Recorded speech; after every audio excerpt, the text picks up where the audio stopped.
Hello viewers, today I am going to demonstrate you how to relocate a dislocated hip. Now today's patient has got a posterior dislocation of the hip and I am going to show you a simple technique of how to reduce it successfully without much hassle. This is our theater position, so you can see there is obvious shortening, there is flexion, there is adduction.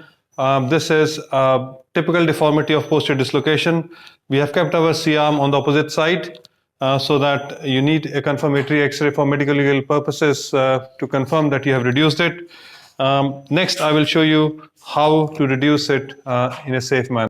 Table position is extremely important when you're reducing in hip because you need a good lever arm to make your job easier. So I bring down the height of the table to as low as possible. And then I have got a footstool as well so that I will stand on it. I have got a good height. Despite that, I will stand on this to gain the lever arm. It will make your job much easier and it will be kinder to your back as well. Otherwise, if you're not in a good position, you will struggle to reduce and you can hurt your back as well. So always put the height of the table as low as possible and have a footstool. I know certain surgeons will put the patient on the floor. I don't like it. Hence, I do it on the table. So next thing will be, I'll show you how to reduce it safely. So in order to reduce it, all you need to do is to keep the hip flexed to 90 degree and the knee flexed to 90 degree. You need a strong assistant who will hold both the ASIS down so that the pelvis is immobilized and it will act as a counter traction.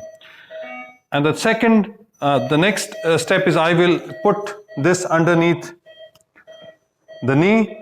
And when I am pulling it, I will do some just gentle external and internal rotation. So I hope Gopal is catching from the other side. So these gentle movements are the movements that you will need. So longitudinal traction and some rotation.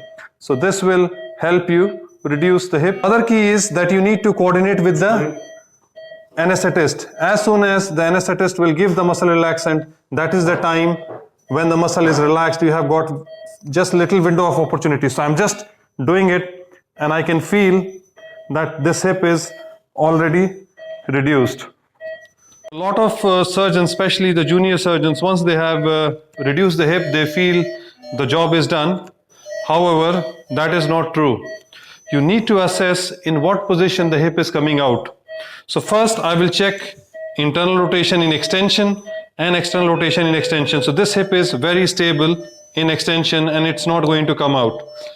If it is coming out in extension, then there is something really grossly abnormal. So first you check it in extension and then it's the same thing, we will check it in flexion to see in what position the hip is coming out. So same thing, I will do it in flexion. So 90 degree of flexion because the patient will bend the hip to up to 90 degree. So I will check external rotation. So external rotation up to even 45 degrees is very stable. So you need to decide what is the safe position. And internal rotation up to even 10, 20, 30 degree, the hip is stable. I don't want to take it past that because the hip might dislocate again and then I might have to relocate it and that may damage our implants. So this is the safe position. And what we need to do is to allow patients the safe movement, but don't let them do the movement which will bring the hip up. So the huge problem that we find in India is, especially the patients from rural areas, they don't listen to you and they will sit on a low chair despite warning, and sometimes they will squat as well. So like this patient was sitting on a very, very low chair 5 days after the surgery and he was trying to hold the walker up and hence he dislocated. So now for these kind of patients, what I do, because you know the hip is stable in extension, so you can put it either in knee brace for around 6 weeks or in really uncooperative patients, sometimes I have to put a cylinder as well so that they don't go into a position of compromise. And once the early 6 weeks to 3 months is gone, then the chances of dislocation becomes extremely less. So one last thing is that you need to take an X-ray or use your C-arm to document that you have reduced it for medical legal purposes. and this is extremely important. So viewers, this was a demonstration on how to relocate a dislocated total hip replacement. On this occasion, dislocation was posterior. You can use the same principle if you are reducing a primary hip as well of a patient.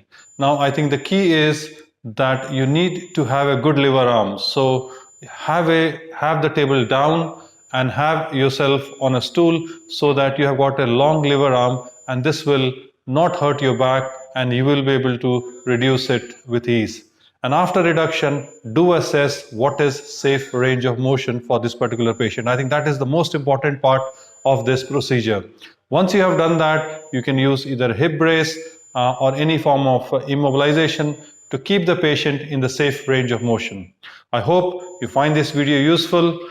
Please give us a thumbs up. Please do subscribe and do share our channel. Thank you.